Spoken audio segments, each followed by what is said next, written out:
Welcome to JA Logistics WMS tutorial. To get started, go to our website at jafreight.com and click the Login button at the top. Then navigate down to Warehouse Management Login, type in your username and password to sign in. If you don't have an account yet, just contact us and we'll set one up for you. There are a bunch of different tabs to look at when you first log in, but we're going to look at the most commonly used ones. Let's start with Warehouse Receipts. This is just a fancy name for inbound shipments going to one of our distribution locations.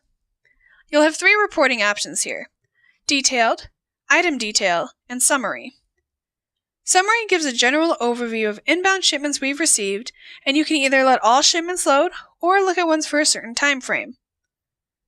Detailed gets a little bit more in-depth by hyperlinking inbound shipments to the actual PDF receipt. So let's take a look at that report first. In all of these reports, you'll see various fields at the top that you can sort the report by, as well as important information such as delivery date, item code, description, and a few others. For the detailed view, which looks almost exactly like the summary view, you can come over to WMS receipt number, click on the hyperlink, and it will download a PDF copy of the actual receipt.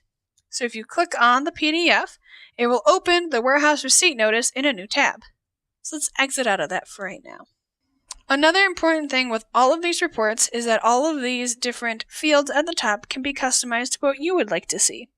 So going back to warehouse receipts, the last report on here is item detail, which looks the same as the other two, but it's specific to your SKUs, and you can export that report into Excel. The last thing we need to know before we leave this tab is that all of these search options down here can be customized to what you would like to search for in the reports. Next, we're going to go to shipment orders, or outbound shipments. This tab has the same reporting options from warehouse receipts, plus an additional item summary report, which shows a SKU summary across all of your different SKUs. Find that all of these different fields down here can be customized to what you would like to search for.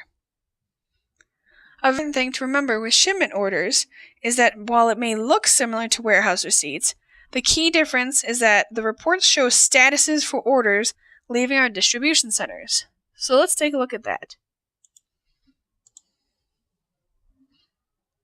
Here you'll see the actual statuses, and the main three that we use are allocated, which means it's been assigned to our staff to be fulfilled, picked, so our staff has pulled the order and has it staged for transportation, and shipped, meaning the carrier has actually come and picked up the shipment.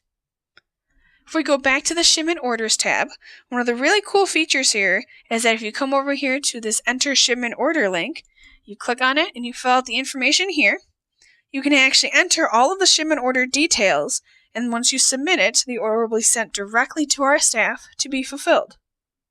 When inventory enters and leaves our facilities, you can see exactly what's going on in the Inventory Activity screen.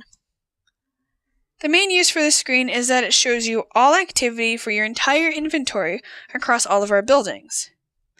The two reporting options here are only detailed or summary, which again look very similar to the other views and can be fully customized to you, as can the search options down here.